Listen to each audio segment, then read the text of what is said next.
Diameters of golf balls are known to be normally distributed with mean and standard deviation. Just sit there and hold it with your left hand the entire time. Might have to, bro. We have mean and standard deviation. It says that there's 130 golf balls, so we know N is 130.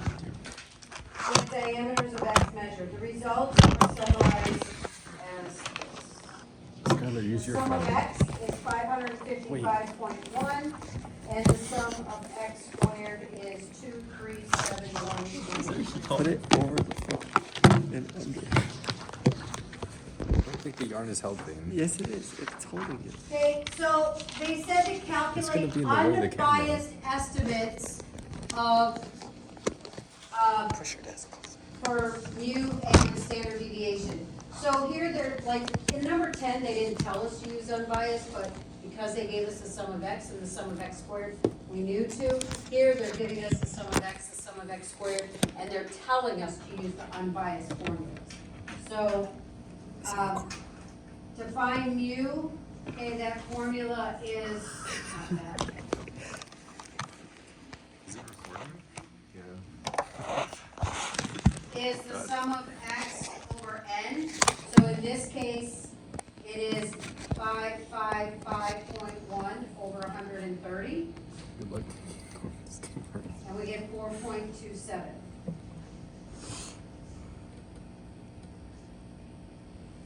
To find the variance,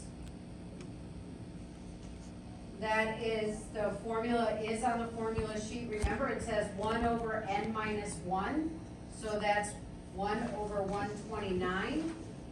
Says the sum of X squared, 2371.30, minus the sum of X squared over N. So it looks like that.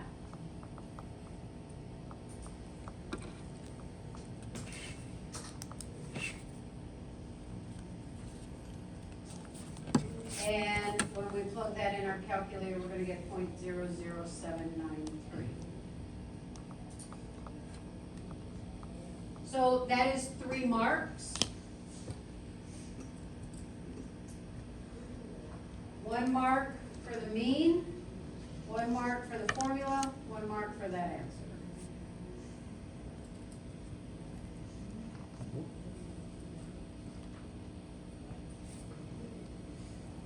Okay, now the next thing is they want us to calculate a 97% confidence interval. CI is short for confidence interval.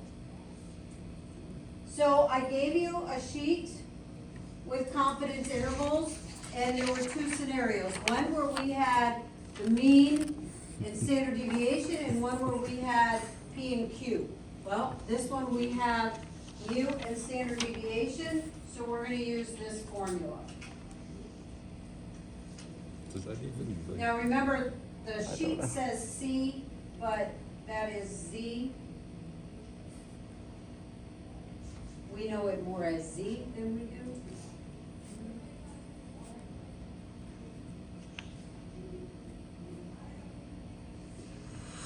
You should just So- be on a Zoom call. This is a confidence interval of 97%. So that means this is 97%.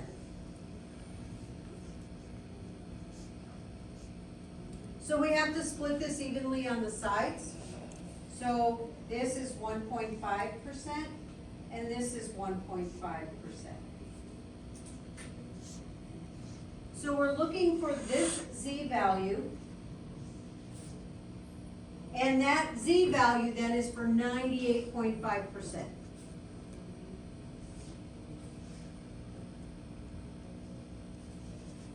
Does that make sense? So unfortunately, I had told you when we were doing these that a lot of times the ones on the bottom now are the most common and we can use that. But you see 0.985 is not on the bottom of the sheet. So we have to find it inside the chart. So we have to go inside the chart and look for 0.9850. look for 0.9850, and luckily it is there and it is exact. So the Z value for 98.5% is 2.17. Did everybody find that okay? Do you remember how to do that?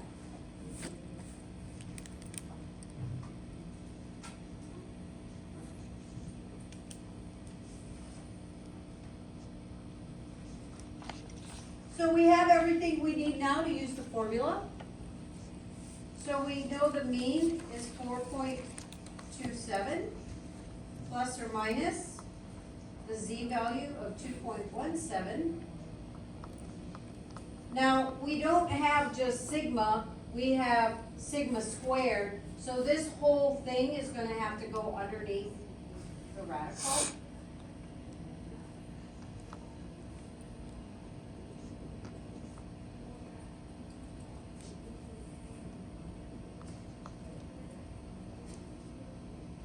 And really, you're looking for the range. So when we do the plus, we get 4.29, and when we do the subtraction, we get 4.25.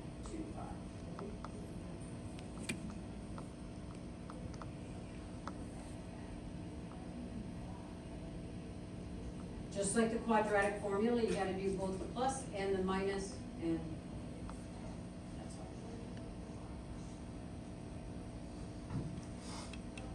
Okay, this is also a 3-mark question. 1 mark for finding the Z value, 1 mark for the formula, and 1 mark for the answer. Video's gonna take like 5 hours to send. Is he gonna be back after lunch? It's just gonna be my hand the whole time. Yeah.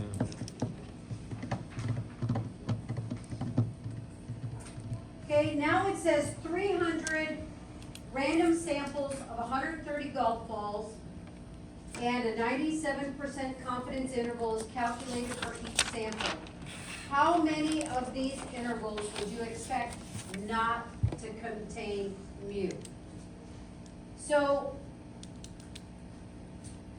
since 97% contain mu, how many do not? What's the percent that they don't? 3. 3?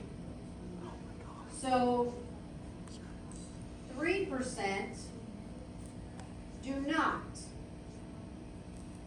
So they actually want to know how much is 3%. So we have 300 golf balls. So we need to find the 3%. So we have 300 golf balls. We're going to multiply it by 0.03 to get 9 golf balls should not fit in there. That sounded like it was gonna be really complicated. Well, it's only 1 mark too. That one's only 1 mark.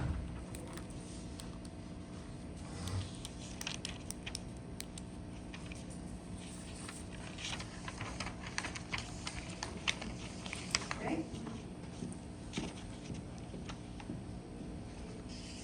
All right, last one. Okay, so this is only a 1 mark question. Explain what is meant by the term random sample. Basically, what a random sample means is every element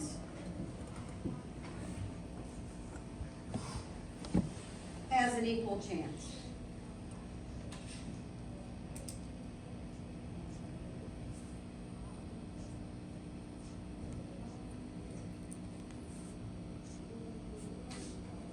And that is 1 mark.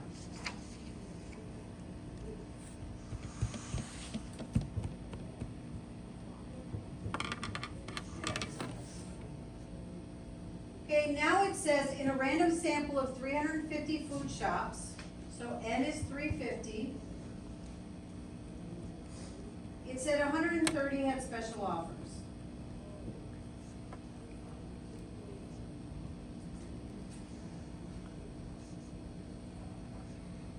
they want us to calculate a 95% confidence interval.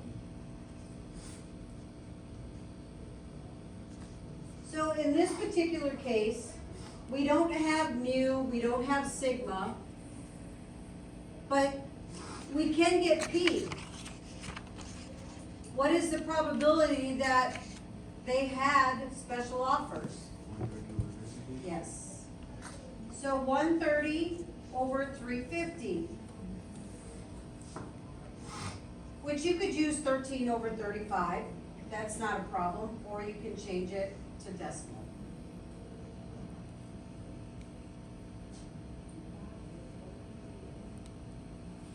So now, since we have P, we know we have Q.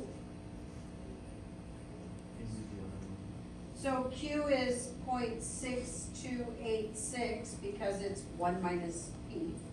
So we're gonna use the other one. So we need to use P plus or minus Z P over Q, square root of P over Q times N over N.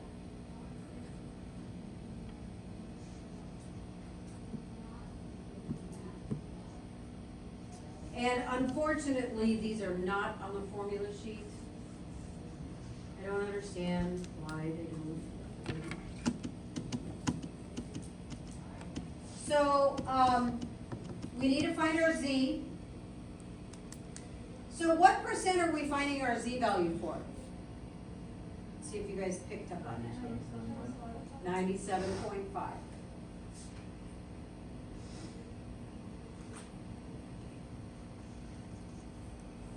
Okay, and if you don't see it, you can always just do this.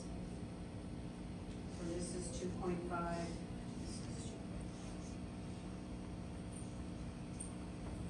So that's why we need Z for 97.5. Now that one is on the bottom of your formula sheets, and that is going to be 1.960.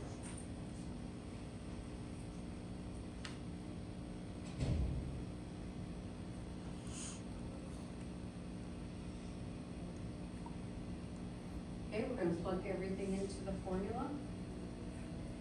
0.3714 plus or minus our Z value, square root.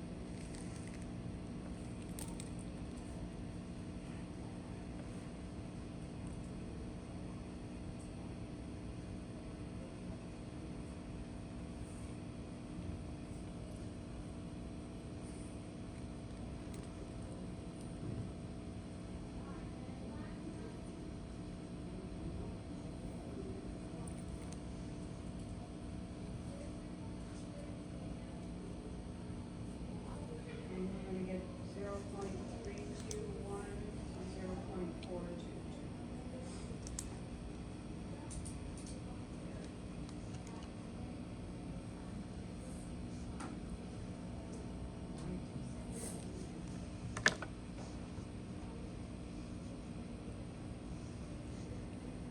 Okay, this is a 4-mark question, and the reason why this one's 4 compared to the other one with 3 is because we actually had to calculate P.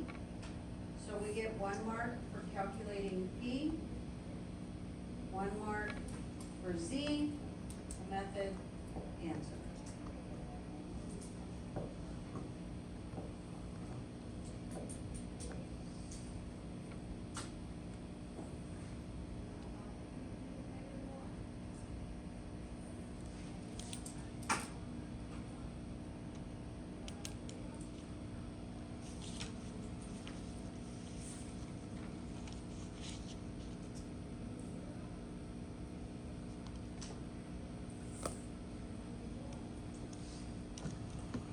Okay, now, it says that estimate the size of a random sample required for an approximate 95% CI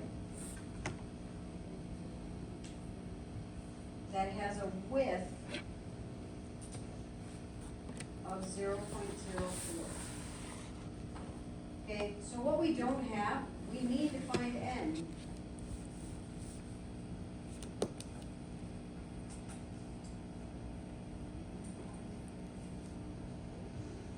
So what it is that we have right now is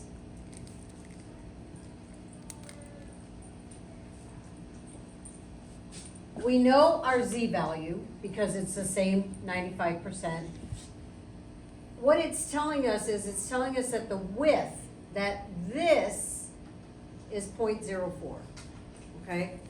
So we're gonna kind of work this backwards, okay? Because we need to find N. So how we can do that is we need to, it would be the 0.422 minus the 0.321, right? So, I'm gonna show you the long way of doing it, just so you see where my numbers are coming from, okay? So what we're gonna do is we're gonna take the formula, the plus part, and then we're gonna subtract the minus part. So, and I'm gonna write it out in terms of P plus Z. So I'm gonna write it out this way, and then I'll put the numbers in so you see. So it's going to be P plus Z over PQ over N. Okay, that's the 0.422 part. And then minus the P minus Z square root PQ over N.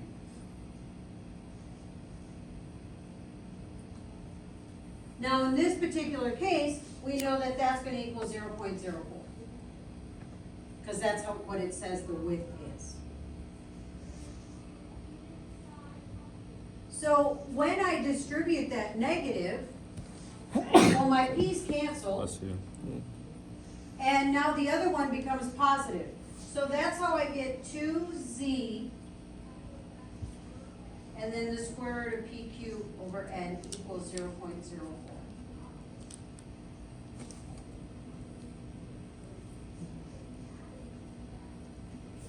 We're gonna divide by 2.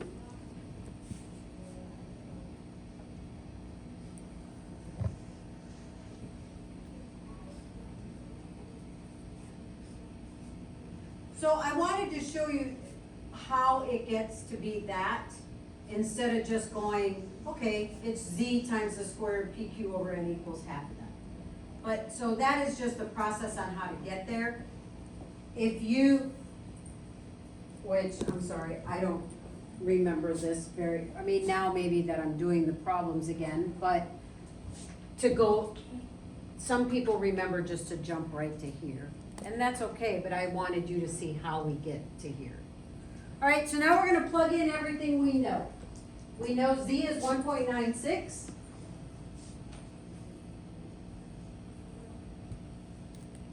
Okay, we know our P and Q.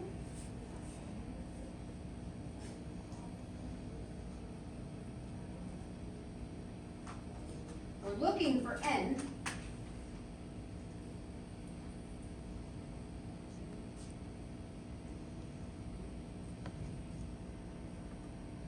And now it's just a process of solving. So we divide both sides by 1.960.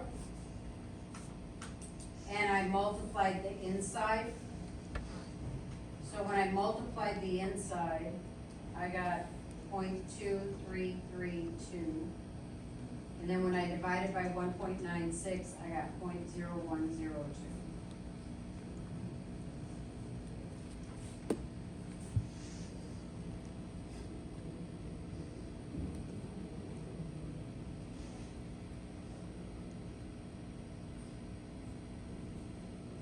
We're going to square both sides.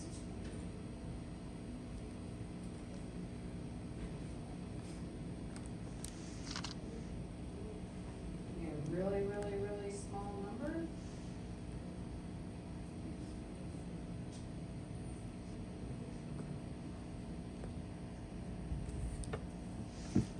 Now, when we multiply the 9 over, it means we have to divide. So N is going to equal this.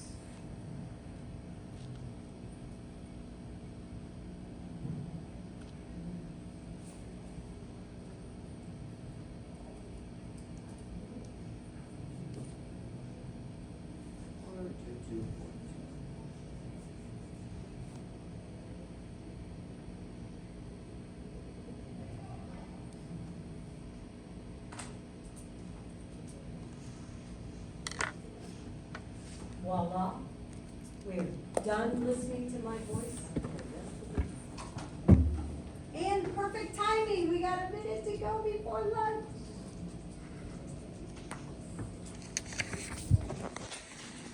You get all that, Tamari?